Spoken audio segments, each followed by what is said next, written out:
Right, so let's do this video that I wanted to do yesterday. Let's do it about whether you should be investing passive income for passive income, whether that's your best option. Now, obviously for financial independence, it's always a good option to be investing and have a secondary source of income.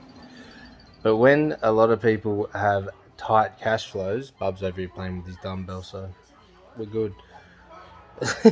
So when people have tight cash flows, we only have so much money we can use towards stuff, right? And if you're going to try and invest to retire at 50 or 55 or whatever, and you're going to tie up a lot of that spare cash flow, it can mean winding back a bit of your lifestyle today, which can cause a bit of lack of enjoyment, etc. Now, the majority of people invest with passive income so they can retire or retire early, and the question that I throw out and I like to challenge on this front is why? Why do you want to retire early? I always say the best retirement is finding something you love doing and get paid well for it and do it every day. That's the best. If you can enjoy yourself and get paid for it, you can spend more of your money on yourself and your family and enjoying the present and not having to try and create this secondary income for whatever. And people say, well, what about for safety or freedom? Put some insurances in place. Cost you, a couple $100 a year, and if something goes wrong, then that'll cover you. You don't need to have a passive income to be financially secure.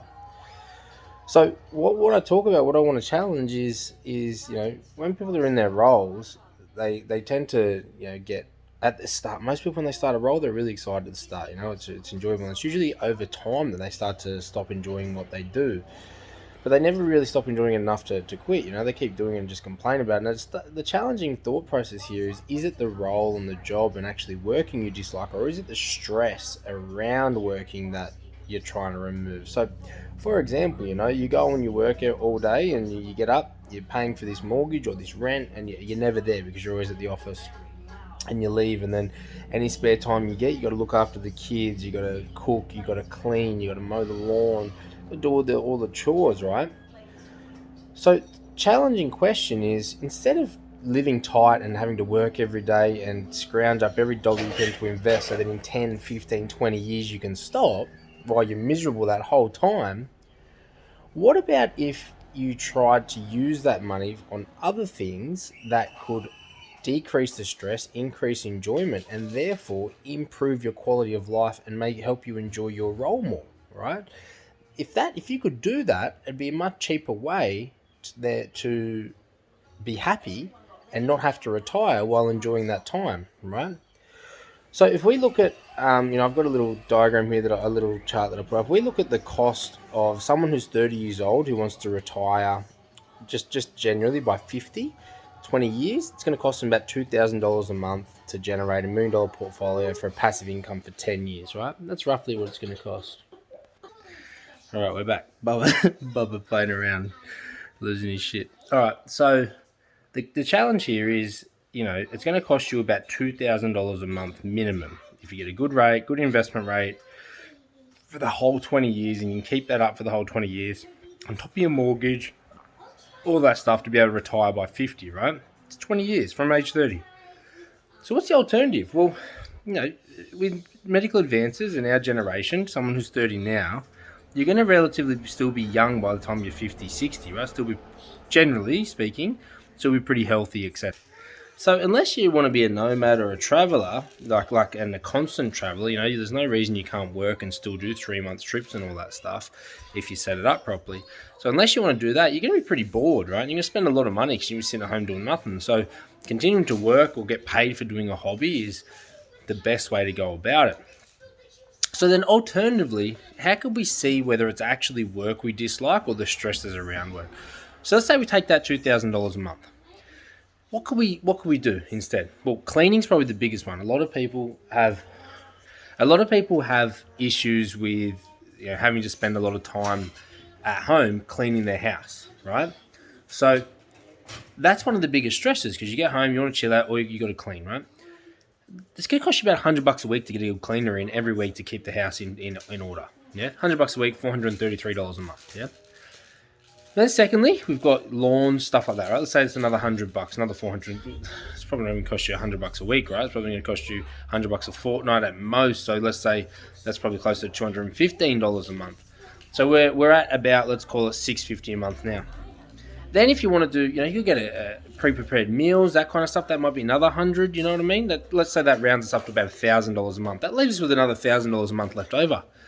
You could then use that money for an extra $12,000 a year in travel. You could use that to take your kids places. You could use that for gifts. You could use that to get a nicer home. You could use that to get that dream car, right? Drive $1,000 a month. That'll give you roughly a $80,000 to $90,000 car. Add in a deposit on top of it. You could be driving a $100,000, $120,000 car, right? So, and people say that might be a waste of money. Is it though? If you're driving every day in this beautiful car that you've always wanted, your house is always clean, your meals are prepared, your lawns are always good, and it gives you a lot more free time to spend with your family, enjoy yourself, do you think you would enjoy going to work more rather than just going to work, being miserable, hoping in 20 years you're going to be okay? So that's what I want you to challenge, right? Challenge whether... And I invest for passive income. Most of my clients do. It's a great thing to do. But before you just start focusing on that point, think about what the purpose is, because there is a chance that instead of investing, if you set yourself up correctly, you could spend that money just enjoying yourself more, as long as you've got your financial security in place. So your worst case retirement set up, your worst case home set up, or your best case home set up. Your insurance is in place, your estate, all that stuff, because that plays a really important role to this. Because if you don't have that stuff in place and something goes wrong, it's all down the drain, right? You've got to set it up properly. So if you're going to do it down this way, you could spend that money on things that you enjoy more and potentially increase your quality of life, start bringing new life to work, enjoying your work more. You might thrive and go harder in work, which makes you earn more money, and then you can repeat this process over and over again. Next thing you know, you're living your dream life. Yeah, you're not going to retire at 50, but you don't fucking need to, right? You don't need to retire at 50. You're on track to retire at 60, 65, but you are living your best life between now and then. Just think about it, right? So there's Instagram and everything. It's all about this passive income and stuff, but it doesn't need to be about that. Financial planning is so much deeper than that. That's why there's no one-stop-fits-all approach. That's why we've got to look at what you want to do and who you are as a person in your psychology, because living your dream life can be really easy when you don't follow the masses, when you don't listen to what everyone else is doing and you focus on what you need to do for you. It can be so simple. A lot of times we stop clients from investing. We stop clients from buying property portfolios and say, live your life a bit more. You're on track for everything you've ever wanted. Let's go. So something to consider, okay? Consider your stance on where you're going, considering the track, the path you're running on. It's not just about the money. It's about living your best life. The number one regret people have on their deathbed is that they didn't do more sooner. And I'm not talking about financially. A lot of people say that when they don't have anything at the end, but the people that do have everything at the end, the one thing they all say is, I should have done more with my life sooner. I should have enjoyed it more. I should have lived in the hay years. It's not about the money. And they keep making that mistake. Don't let other people's hindsight not be your foresight, right? Use it. You're no different to everyone else. Human psychology is very, very generic, right? We're all different individuals, all different people, but how we think in regards to certain things is very similar. So use other people's mistakes to get ahead, and that's one of the biggest ones people make. So start reconsidering. Let's kick off 2022 thinking differently. Enough about money, and let's think more about what your dream life looks like, and let's start working towards that. We're always here if you want to have a chat.